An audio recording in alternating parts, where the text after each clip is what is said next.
Olá, tudo bem? Lei número 3 do livro As 48 Leis do Poder. Oculte suas intenções. Mantenha as pessoas na dúvida e no escuro, jamais revelando o propósito de seus atos. Não sabendo o que você pretende, não podem preparar uma defesa. Leve-as pelo caminho errado até bem longe. Envolva-as em bastante fumaça e quando elas perceberem as suas intenções, será tarde demais. Parte 1. Use objetos de desejo e pistas falsas para enganar os outros. Só lembrando que o que é escrito nesse livro aqui recomenda-se que use para defesa e não para fazer mal para as pessoas, né? Lembrando que o que vai e volta. A lei do retorno. Voltando, continuando. Se em algum momento da sua fraude as pessoas tiverem a mais leve desconfiança quanto às suas intenções, estará tudo perdido. Não lhes dê oportunidade de perceber o que você pretende. Disfarce colocando pistas falsas pelo caminho. Use a falsa sinceridade e envie sinais ambíguos. Invente objetos de desejo desorientadores, incapazes de distinguir o falso do verdadeiro. Elas não podem ver o seu objetivo real. As pessoas, na sua maioria, são como um livro aberto. Elas dizem o que sentem e não perdem oportunidade de deixar escapar opiniões. E constantemente revelam seus planos e intenções. Elas fazem isso por vários motivos. Primeiro, é fácil e natural querer sempre falar dos próprios sentimentos e planos para o futuro. É difícil controlar a língua e monitorar o que se revela. Segundo, muitos acreditam que, sendo honestos e francos, estão conquistando o coração das pessoas e mostrando a sua boa índole. Eles estão imensamente iludidos. A honestidade é, na verdade, uma faca sem fio, mais sangra do que corta.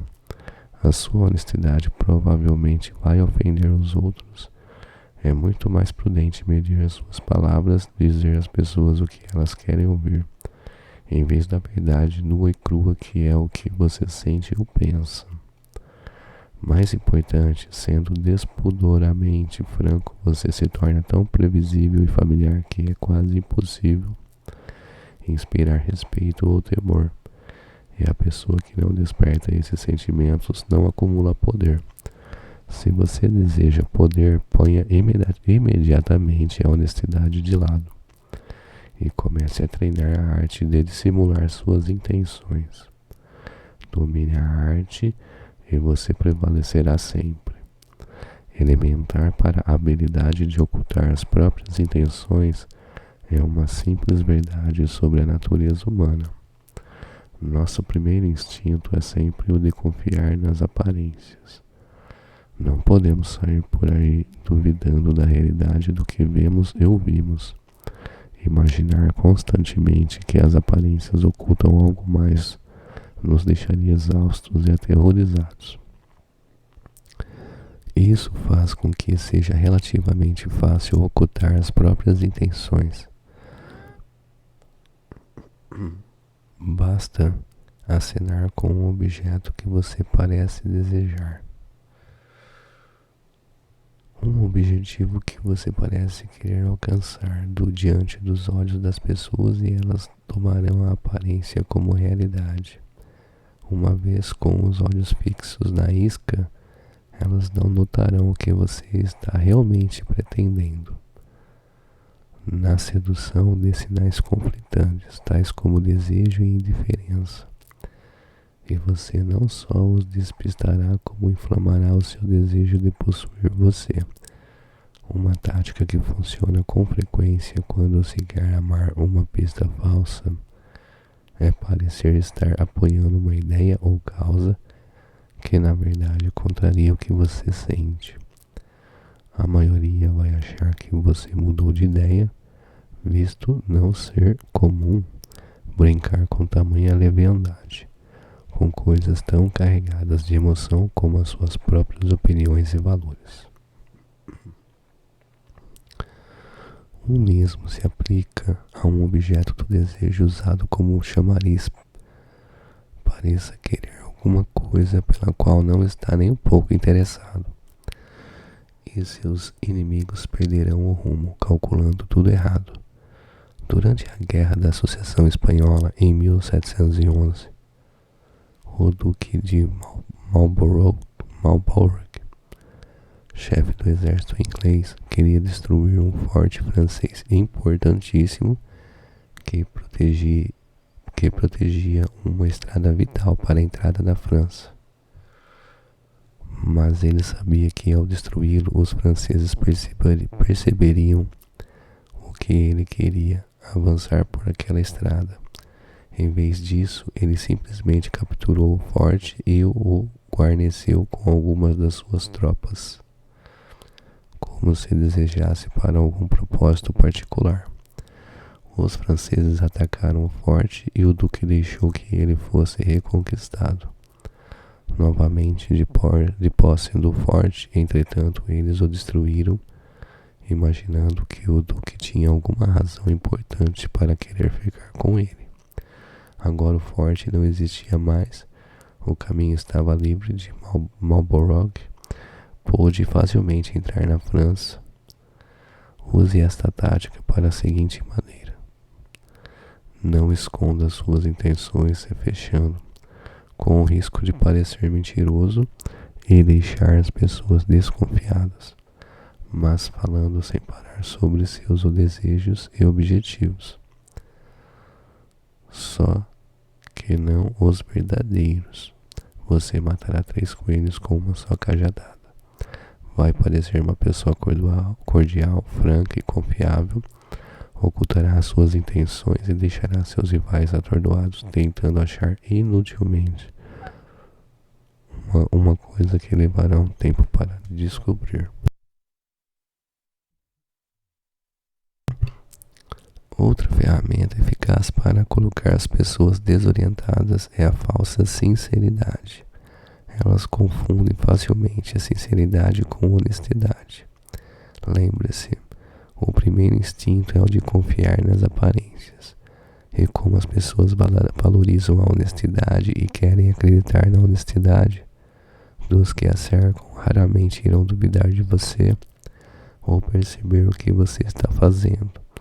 Parecer que está acreditando no que você mesmo diz dá um grande peso às suas palavras. Foi assim que algo enganou e destruiu Otelo. Voltando aqui. Aliás, foi assim que Lago enganou e destruiu Otelo. Diante da intensidade das suas emoções, da aparente sinceridade da sua preocupação com a suposta infidelidade de Desdémona, como Otelo poderia desconfiar dele?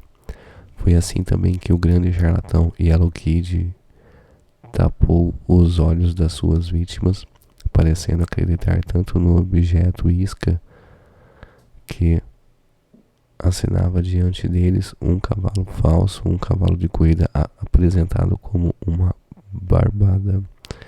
Ficava difícil duvidar da sua realidade. Claro que é importante não exagerar nessa área. A sinceridade é uma arma traiçoeira. Aparente estar apaixonado demais e despertará suspeitas. Seja uma pessoa comedida e em quem se possa acreditar, ou a sua artimanha parecerá a fraude que ela é. Para que a sua falsa sinceridade seja uma arma eficaz ocultando as suas verdadeiras intenções, adote a fé na honestidade e na franqueza como valores sociais importantes. Faça isso de forma mais pública possível. Enfatize a sua posição quanto a isso, divulgando ocasionalmente alguma ideia sincera, mas só aquela realmente sem importância ou irrelevante, é claro. O ministro de Napoleão, Talleyrand, era mestre em despertar a confiança das pessoas, revelando um suposto segredo. Esta confiança fingida, a isca, despertava em seguida a confiança verdadeira do outro. Lembre-se, os maiores impostores fazem de tudo para encobrir suas virtudes traiçoeiras. Cultivam um ar de pessoa honesta numa área para disfarçar sua desonestidade em outras. A honestidade é simplesmente mais uma isca no seu arsenal. Parte 2. Disfarce as suas ações entre cortinas de fumaça.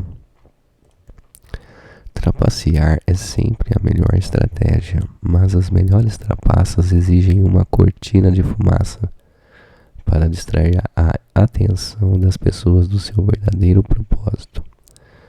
O exterior afável como a inescrutável cara de pau é quase sempre a cortina de fumaça perfeita.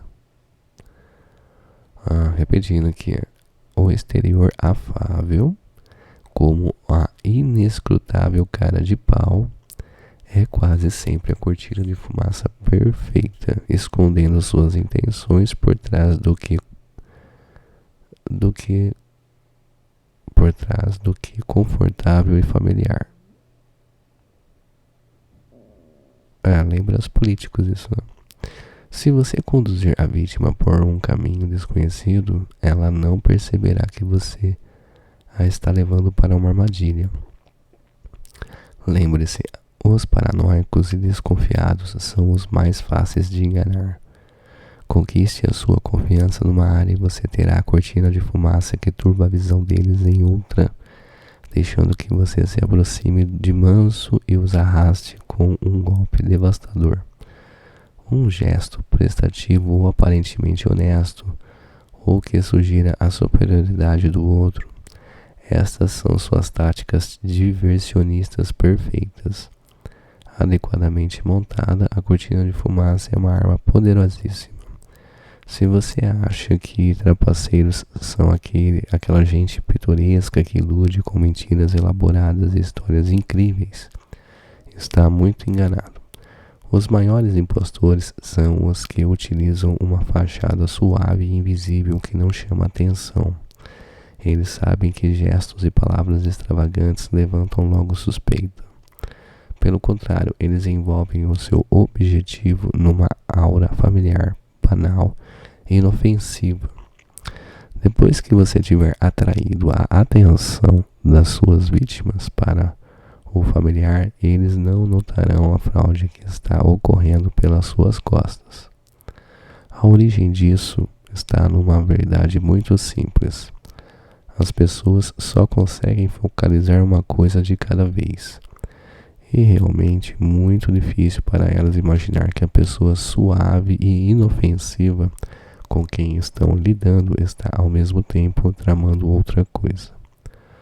Quanto mais cinza e uniforme a fumaça da sua cortina, melhor ela esconde as suas intenções. Nas iscas e pistas falsas discutidas na parte 1, você distrai ativamente as pessoas. Na cortina da fumaça, você ilude a sua vítima, atraindo-a para a sua teia. Por ser tão hipnótica, esta é com frequência a melhor maneira de dissimular suas intenções. A forma mais simples de cortina de fumaça é a expressão facial. Por trás de um exterior brando e legível podem estar sendo tramados todos os tipos de ações violentas e prejudiciais, sem serem percebidas. Esta é uma arma que a maioria dos homens poderosos na história aprendem a usar à perfeição. Dizia-se que ninguém era capaz de ler o rosto de Franklin Roosevelt. O barão James Rothschild teve por hábito durante toda a sua vida disfarçar o que estava realmente pensando. Com sorrisos afáveis e olhares indefiníveis, Stendhal escreveu a respeito de Talleyrand. Jamais, entre aspas aqui, abre aspas, jamais um rosto serviu tão pouco de barômetro, fecha aspas. Henry Kissinger fazia seus adversários numa mesa de negociação chorar de tédio com seu tom de voz monótono, seu olhar inexpressivo, seus detalhamentos intermináveis, e aí, quando já estavam com o olhar esgazeado, ele os atingia de repente com uma relação de termos ousados. Apanhados desprevenidos, intimidavam-se facilmente. Como explica um manual de poker, abre aspas, na sua vez de jogar, o bom jogador raramente é um ator. Pelo contrário, ele pratica um comportamento frio que minimiza os padrões legíveis, frustra e confunde o adversário e permite mais concentração. Fecha aspas. Um conceito adaptável, a cortina de fumaça pode ser praticada em vários níveis, todos jogando com os principais psicológicos da distração e da desorientação. Uma das cortinas de fumaça mais eficazes é o gesto nobre. As pessoas querem acreditar que gestos aparentemente nobres são autênticos porque é uma crença agradável. Elas raramente notam como eles enganam. O comerciante de peças de arte Joseph Douven se viu certa vez diante de um terrível problema. Os milionários que pagavam tão bem por seus quadros não tinham mais tanto espaço nas suas paredes. E como os impostos sobre herança subindo cada vez mais, parecia pouco provável que continuassem comprando. A solução foi o National Gallery of Art em Washington DC, que Douven ajudou a criar em 1937, conseguindo que Andrew Mellon doasse a sua coleção à National Gallery. Era a fachada perfeita para Douven. Num só gesto, seus clientes fugiam aos impostos, abriam espaço nas paredes para novas aquisições e reduziam o número de quadros no mercado, mantendo a pressão que aumentava o seu preço. Tudo isto enquanto os doadores aparentavam ser benfeitores da sociedade. Outra cortina de fumaça eficaz é o padrão. Quando se estabelece uma série de doações que seduzem a vítima e a fazem acreditar que as coisas continuarão sempre da mesma maneira. O padrão joga com a psicologia da expectativa. Nosso comportamento se encaixa no padrão, ou assim gostamos de pensar. Em 1878, o barão ladrão americano Jay Gould criou uma empresa que começou a ameaçar o monopólio da companhia de telégrafos Western Union. Os diretores da Western Union resolveram comprar a empresa de Gould. Foi preciso dispor de uma quantia considerável, mas eles achavam que tinham conseguido se livrar de um irritante adversário. Poucos meses depois, entretanto, Gould estava lá de novo, queixando-se de que fora tratado injustamente. Ele abriu uma segunda empresa para competir com a Western Union e a sua nova aquisição. A mesma coisa voltou a acontecer. A Western Union comprou a empresa para fazer com que ele calasse a boca. Logo o padrão voltou a se repetir pela terceira vez, mas agora Gould atacou na jugular. De repente ele iniciou e logo conseguiu uma sangrenta tomada de controle hostil da Western Union. Ele tinha estabelecido um padrão que iludiu os diretores da empresa, fazendo-os achar que o seu objetivo era ser comprado por um preço razoável. Depois de comprar, eles relaxavam e não percebiam que estavam, na verdade, apostando mais alto. O padrão funciona muito bem porque a pessoa se ilude esperando o contrário do que você está realmente fazendo. Outra fraqueza psicológica que serve de base para se construir uma cortina de fumaça é a tendência que as pessoas têm de confundir aparência com realidade. A ideia de que se alguém parece fazer parte do seu grupo é porque faz realmente.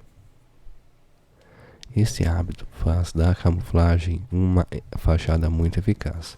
O truque é simples, você simplesmente se mistura com as pessoas ao seu redor. Quanto mais você se misturar, menos suspeito se tornará. durante a Guerra Fria das décadas de 1950 e 1960.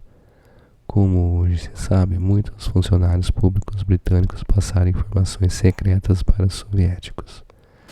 Ninguém descobriu nada durante anos porque eles eram aparentemente sujeitos honestos, tinham frequentado boas escolas e se adequavam perfeitamente ao modelo da rede de ex-alunos de escolas de prestígio. A mistura é a cortina de fumaça perfeita para a espionagem. Quanto mais você se misturar, melhor conseguirá disfarçar suas intenções. Lembre-se, é preciso paciência e humildade para apagar suas cores brilhantes e colocar a máscara da pessoa insignificante. Não se desespere por ter de usar esta máscara apagada. Quase sempre é a sua ilegibilidade que atrai os outros e faz você parecer poderoso. O inverso. Não há cortina de fumaça, pista falsa, insinceridade ou outra tática diversionista qualquer que disfarce as suas intenções se você já tiver fama de impostor. Com a idade e o sucesso que você vai alcançando, se torna cada vez mais difícil disfarçar a sua esperteza. Todos sabem que você é dissimulado. Continue bancando ingênuo e corra o risco de parecer um grande hipócrita, o que limitará seriamente o seu espaço de manobra. Nesses casos, é melhor aparentar ser um patife honesto, ou melhor, um patife arrependido, não só admirá-lo por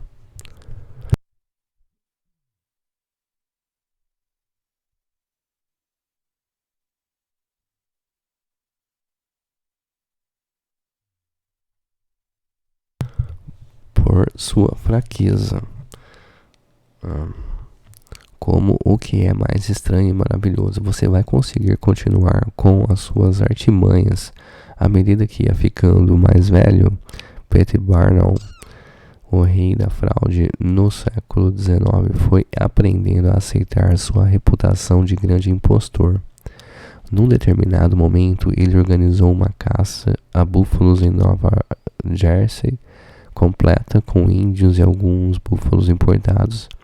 Ele divulgou a caçada como sendo autêntica, mas o resultado foi tão artificial que a multidão, em vez de ficar zangada e pedir o dinheiro de volta, se divertiu muito.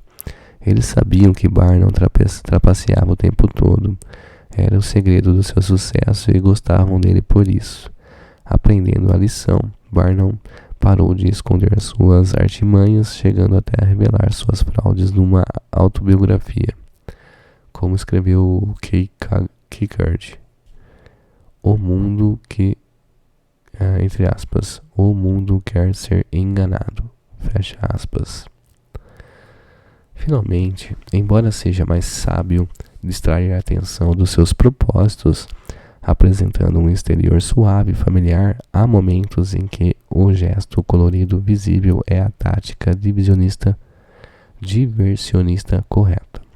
Os grandes charlatões saltimbancos da Europa nos séculos XVII e XVIII usavam o humor e o divertimento para iludir sua plateia. Deslumbrado com o espetáculo, o público não percebia as verdadeiras intenções dos charlatões. Assim, o próprio astro charlatão aparecia na cidade numa carruagem negra puxada por cavalos negros. Palhaços, funâmbulos e artistas de espetáculos de variedades e acompanhavam, atraindo o povo para as suas demonstrações de elixires e porções milagrosas. O charlatão fazia o divertimento parecer o assunto do dia, quando na verdade o assunto do dia era a venda de elixires e poções milagrosas. Espetáculo e divertimento são nitidamente excelentes artifícios para dissimular suas intenções, mas não podem ser usados indefinidamente. O público se cansa e desconfia e acaba percebendo o truque.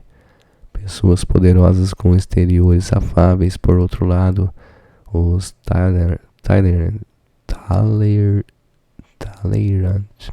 os Rothschild, os Selassie podem praticar suas simulações no mesmo lugar a vida inteira. Seu ato não se desgasta e raramente levanta suspeita. A cortina de fumaça colorida deve ser usada com cautela, portanto é só na ocasião certa.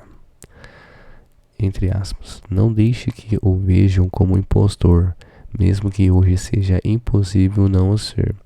Que a sua maior esperteza esteja em dissimular o que parece ser esperteza. Fecha aspas. Baltazar Gracian. Abre aspas. Já ouviu falar de um general muito hábil que pretende surpreender uma cidadela anunciando seus planos ao inimigo? Oculte os seus propósitos e esconda o seu progresso. Não revele a extensão dos seus objetivos até ser impossível de opor a ele. Até terminar o combate. Conquiste a vitória antes de declarar a guerra. Em resumo, imite aqueles guerreiros cujas intenções ninguém sabe, exceto o país destruído por onde eles passaram. Fecha aspas. E aqui termina a terceira lei do livro. Até uma próxima. Tchau, tchau.